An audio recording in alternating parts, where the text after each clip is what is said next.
సమస్యల పరిష్కారం కొరకు భూభారతి రాష్ట్ర ప్రభుత్వం అమలు చేయడం జరుగుతుందని, భూమి ఉన్న ప్రతి రైతుకు భూభారతి కార్డు ఇస్తామని జిల్లా కలెక్టర్ పమేలా సత్పతి అన్నారు.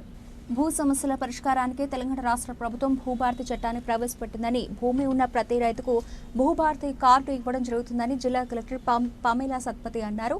జమ్మికుంట, ఇల్లందకుంట మండల కేంద్రాల్లో రాష్ట్ర ప్రభుత్వం 2025 కొత్త ROR చట్టం ప్రవేశపెట్టడంతో రైతులకు అవగాహన కలిగించారు. ఈ సందర్భంగా జిల్లా కలెక్టర్ మాట్లాడుతూ ధరణి చట్టంలో లోపాలపై భూభారతి కీలకమైన అంశాలపై రైతులకు వివరించారు. భూమి కొనుగోలు, గిఫ్ట్ రిజిస్ట్రేషన్, భాగాల పంపిణీ, తనఖా రిజిస్ట్రేషన్, పట్టా మార్పు, న్యూట్రిషన్లపై రైతులకు వివరించారు. సెక్షన్ 777 ద్వారా వారసత్వంగా వచ్చిన భూములను బ్యూటిషియన్ తెలిపే విధానాన్ని సూచించారు. తెలంగాణ రాష్ట్ర ప్రభుత్వం ధరణి స్థానంలో నాణ్యమైన సేవలు అందించడానికి కొత్త ROR చట్టాన్ని ఏర్పాటు చేస్తుందని, ఈ విధానానికి అనుగుణంగా భూభారతి పోర్టల్ ద్వారా రైతులకు పారదర్శకంగా, వేగవంతంగా తమ భూముల వివరాలను తెలుసుకోవడంతో పాటు రిజిస్ట్రేషన్, పట్టా మార్పులు, బ్యూటిషియన్ వారసత్వ నమోదు లాంటి సౌకర్యాలను రెవెన్యూ శాఖ ద్వారా పొందడాన్ని అన్ని చర్యలు రాష్ట్ర ప్రభుత్వం చేపడుతుందని పేర్కొన్నారు. దీర్ఘకాల భూ సమస్యలపై శాశ్వత పరిష్కారం కోసమై భూభారతి పనిచేస్తుందని రైతులందరికీ తెలియజేశారు. రైతులు ఎవరూ ఆందోళన చెందవలసిన అవసరం లేదని, ప్రతి ఒక్కరికి భూభారతి చట్టం ద్వారా న్యాయం జరిగేలా సేవలు అందించడమే ప్రభుత్వ లక్ష్యమని పేర్కొన్నారు. ఈ కార్యక్రమంలో జమ్మికుండ వ్యవసాయ market chairperson Pulluri Swapna, RTO Ramesh Babu, తహసీల్దార్లు Ramesh, Rani, PSCS vice chairman Kandala Komaralli, MPDO పుల్లయ్యతో పాటు మార్కెట్ డైరెక్టర్లు తదితరులు పాల్గొన్నారు. చట్టంతో పాటు అతి త్వరలో దానికి రూల్స్ ఇవ్వడం జరిగింది. ఇది చేయాలి అని చెప్తూ ఏ విధంగా చేయాలి, ఎవరు చేయాలని చెప్పేసరికి ఎంత కాలంలో చేయాలి అంటే, ఫర్ ఎగ్జాంపుల్ ఒక మ్యూటేషన్ కానీ ఒక సక్సెషన్ మీరు అప్లై చేస్తారు. సక్సెషన్ ఉదాహరణకి 30 రోజుల లోపల ఆ తహసీల్దార్ చేయకపోతే అది ఆటోమేటిక్ డీమ్డ్ సక్సెషన్ అని ఇలాంటి ప్రొవిజన్స్ కూడా ఇవ్వడం జరిగింది. అందువల్ల ఇట్లాంటి సకాలంలో చేసుకోవడానికి ఖచ్చితంగా ప్రెషర్ ఉంటుంది అధికారుల మీద.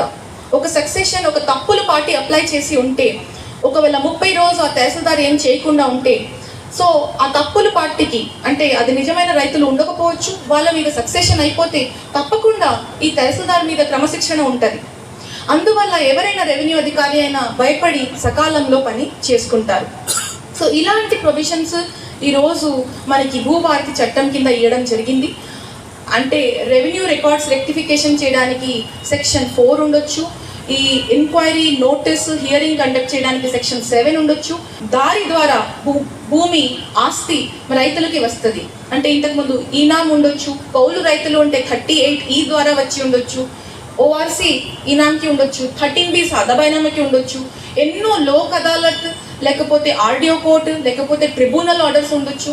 అన్నీ కూడా మనం ఉన్న 30 మాడ్యూల్లో ఉన్న 33 మాడ్యూల్లో దేంట్లో పెట్టాలనేది మాకే అర్థం రాలేదు, రైతులు కూడా దేంట్లో అప్లై చేయాలనేది వాళ్ళకి అర్థం రాలేదు. అలా ఉన్నగా కొంత అది ఇలాంటి అంటే టిపికల్ సమస్యలు, టిపికల్ వ్యవస్థలు మనకి కొంత పక్కన పెట్టడం జరిగింది పార్ట్ B కేసెస్ పేరుతో. సో ఈరోజు మనకి ధరణి వచ్చిన తర్వాత సెక్షన్ 8 కింద దానికి ఏ విధంగా చేయాలన్నది రూల్స్ కూడా స్పెసిఫై చేయడం జరిగింది. కాబట్టి అది కూడా అతి త్వరలో మనం చేయగలుగుతాము అనేది ఆ నమ్మకం మాకు వస్తుంది. ఇంకొకటి మంచి ఏంటంటే, మనిషికి ఆధార్ కార్డ్ ఎట్లా ఉంటుంది, ఆధార్ ID ఎట్లా ఉంటుంది, UID ఎట్లా ఉంటుంది, అదేవిధంగా యూనిక్ ఐడెంటిఫికేషన్ భూ ఆధార్ ID అనేది ప్రతి భూమికి ఇవ్వడం జరుగుతుంది. అంటే ఇప్పుడు మోక మీద కూడా కొన్ని సమస్యలు ఉంటుంది. ఎట్లా అంటే ఒక రైతులకి ప్రత్యేకంగా మనము లావణి పట్ట కేసెస్లో అట్లా చూస్తున్నాము. అసైన్మెంట్ జరిగేటప్పుడు ఒక 100 ఎకరం విస్తీర్ణంకి ఒక 50-30 రైతులకి భూమిని ఇవ్వడం జరుగుతుంది. సో ఆ సబ్ సర్వే నంబర్ సరిగా ఉండవు, సబ్ సర్వే నంబర్స్ ఉండవు. రైతులకి ఎక్కడైనా వాళ్ళకి అనుకూలంగా ఉన్న భూమి అంటే 100 ఎకరాల్లో ఎక్కడైనా రాయి, గుట్ట లేకున్నా జలాధారం పక్కనే ఉంటే రైతులు అక్కడే పోయి సాగు చేసి ఒక 30-50 ఏళ్ళ అలా గడిచిపోయింది. మనకి దాదాపు ఈ క్రమంలో రికార్డ్స్ కొంత సెట్ అయింది. కాబట్టి ఇప్పుడు దీంట్లో 2-3 కీలకమైన పాత్రను నేను చెప్తాను. ముందుగా భూభారతి ప్రవేశపెట్టడం ముందు ఉన్నదానికి డెలిగేషన్ ఆఫ్ పవర్స్ ఇవ్వడం జరిగింది. అంటే తహసీల్దార్లు చేయాల్సిన పని తహసీల్దార్ చేయాలి, RDO చేయాల్సిన పని RDO చేయాలి, కలెక్టర్ చేయాల్సిన పని కలెక్టర్ చేస్తేనే సరిగా పని జరుగుతుంది అనే ఉద్దేశంతో డెలిగేషన్ ఆఫ్ పవర్స్ ఇవ్వడం జరిగింది. ఆ క్రమంలో ఏమైంది అంటే ఈ జిల్లా వాటికి మనం చూస్తే ఈ జిల్లాలో ఒక సంవత్సరంన్నర క్రితం మనకి సుమారు 11,500 అప్లికేషన్స్ దరఖాస్తులు కలెక్టర్ లాగిన్లో ఉండేవి. కానీ తహసీల్దార్లకి ఆడియోలకి లాగిన్ ఇచ్చిన తర్వాత డెలిగేషన్ ఆఫ్ పవర్స్ మొదలుపెట్టిన తర్వాత ఒక రెండు నెలలో ఆ దరఖాస్తులు అంత తగ్గిపోయి 2,200 వరకు మనకి తగ్గిపోయింది. అంటే రైతులు ఇంకా మన అధికారుల చుట్టూ తిరగడం తగ్గిపోయింది.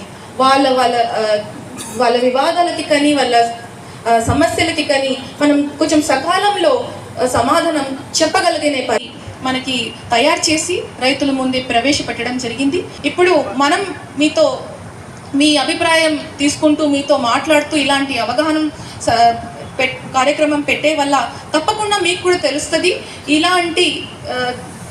ఇలాంటి సమస్యకి మనకి ఏ మాడ్యూల్ కింద సమాధానం దొరుకుతుంది, ఏ చట్టం కింద సమాధానం దొరుకుతుంది అని మీకు కూడా తెలుస్తుంది. సో అదే ఉద్దేశంతో ప్రభుత్వం ఆదేశాల మేరకు అతి ప్రతిష్టాత్మకంగా ప్రవేశపెట్టిన భూభారతి కోసం ప్రతి మండలానికి తిరిగి మనం రైతులని ప్రత్యేకంగా ఆహ్వానిస్తూ ఇలాంటి సమావేశం పెట్టడం జరుగుతుంది. రైతులకి కూడా ఒకటి విజ్ఞప్తి, మీరు దయచేసి ఆందోళన చేయాల్సిన అవసరం లేదు. ఇదే మీటింగ్లో మేము ఈరోజు హెల్ప్ డెస్క్ కూడా ఏర్పాటు చేయడం జరిగింది. కానీ ఇదే మీటింగ్లో ఈ కాగితం ఉండి 50 ఏళ్ళ నుంచి మాది అవుతలేదు చేస్తలేదు అని దయచేసి మీరు ఇలా భావించకండి. ఈరోజు మీరు ఇచ్చిన కూడా ఇప్పుడు సమాధానం చెప్పే కొంత కష్టం అవుతుంది. ఎందుకంటే కొన్ని సమస్యలు, ఫర్ ఎగ్జాంపుల్ ఈ ధరణి చేసే క్రమంలో ఇంతకుముందు నేను చెప్పాను, ఉంటుంది భూమి మీద 10 ఎకరాలు, ఆ 10 ఎకరాలకి 4 రైతులకి 5 రైతులకి అందరికి 10 ఇస్తే ఇప్పుడు రికార్డులో 50 ఎకరాల్లా కనిపిస్తుంది. సో 10 ఉన్నది భూమి మీద, రికార్డు మీద ఉన్నది 50.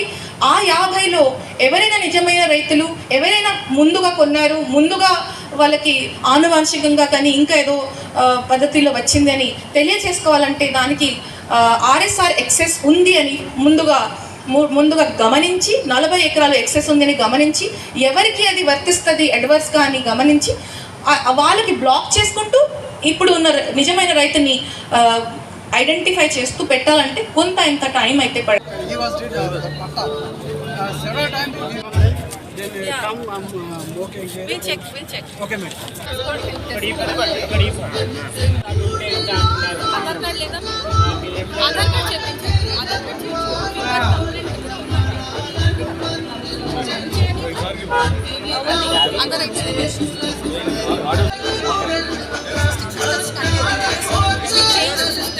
All the previous applications